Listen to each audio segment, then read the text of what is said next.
ایک شخص میرے نبی کی خدمت میں حاضر ہوا.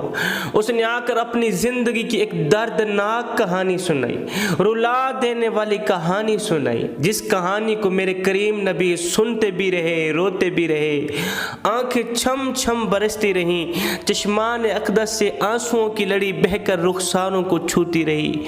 جب ایک بار وہ کہانی ختم کرتا, میرے نبی فرماتے, صحابی ایک بار پھر سے سنا, وہی کہانی آپ لوگوں کو سنانے والا ہوں جوانوں.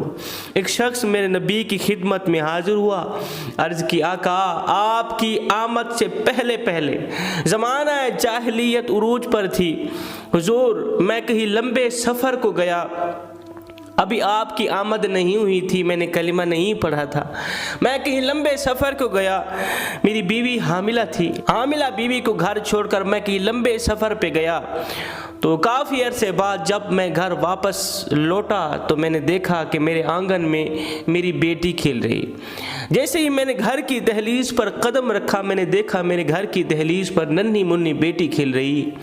حضور اس بیٹی کے دل میں اس کی ماں نے اس طرح کی محبت ڈال دی تھی کہ وہ بیٹی مجھ سے ٹوٹ کے محبت کرنے لگی, پھوٹ کے پیار کرنے لگی. جیسے ہی میں نے گھر کی دہلیز پر قدم رکھا تو بیٹی دوڑ کر آئی, میرے قدموں سے لپٹ گئی, میرے قدم چوم رہی تھی. حضور ادھر بیٹی میرے قدم چوم رہی تھی, ادھر میں نفرت بھری نگاہوں سے اپنی بیوی کو گور کے دیکھ کے کہہ رہا تھا, او بدبخت, تو نے اس سانپ کو کیوں جنم دیا ہے؟ تو نے تو معاشرے میں میری ناک کٹا کے رکھ دی ہے. اس سانپ کو پیدا کیوں کیا؟ تو مری کیوں نہیں تھی؟ تو نے تو معاشرے میں میری قیمتی ناک کٹا کے رکھ دی.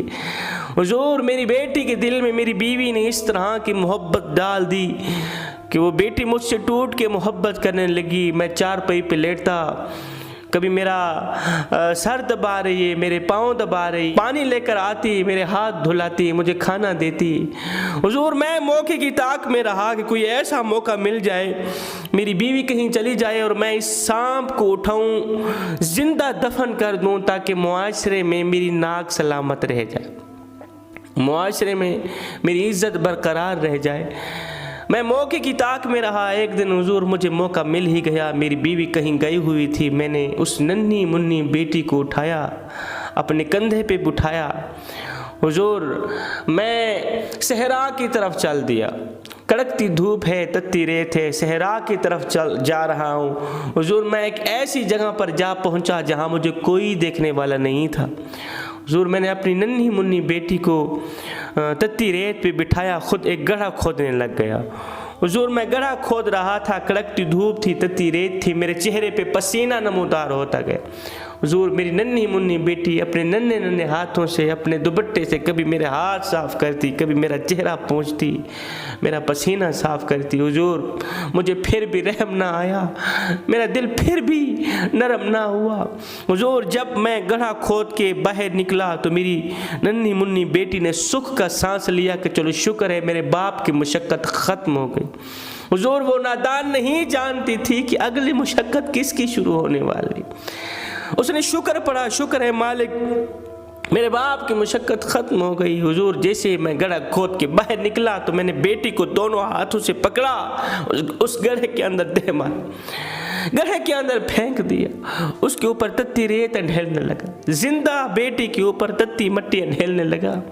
حضور میری بیٹی میرے آگے ننھے ننھے ہاتھ جوڑتی رہی, ننھے ننھے ہاتھ جوڑتی رہی, میرے آگے فریادیں کرتی رہی, منتیں کرتی رہی, التجائیں کرتی رہی. ابو کیا کوئی باپ اپنی بیٹی سے اس طرح کا ظلم بھی کرتا ہے, اس طرح کا سلوک بھی کرتا ہے؟ مجھے میرا قصور تو بتاؤ. حضور مجھے پھر بھی رحم نہ آیا, میرا دل پھر بھی نرم نہ ہوا. آئے حضور میں نے اپنی آنکھیں بند کی, بیٹی کو زندہ دفن کر دیا. آئے میری بیٹی کی آہیں, میری بیٹی کی چیخیں, میری بیٹی کی التجائیں, میری بیٹی کے ننھے ہاتھ ریت تلے دب کے رہ گئے. آئے حضور جب سے آپ کی آمد ہوئی ہے, کلمہ پڑھ کر مسلمان ہوا ہوں, جب سے بیٹی کی عزت کا پتہ چلا, بیٹی کے مقام کا پتہ چلا, آج اس ننھی بیٹی کے رونے کی آواز مجھے سونے نہیں دیتی, اس بیٹی کی چیخیں مجھے سونے نہیں دیتی, دن رات مجھے تڑپاتی ہیں, مجھے رلاتی ہیں. کاش کہ میں بدبخت اپنی بیٹی کو معاف کر دیتا, کاش کہ میں کمینہ اپنی بیٹی کو معاف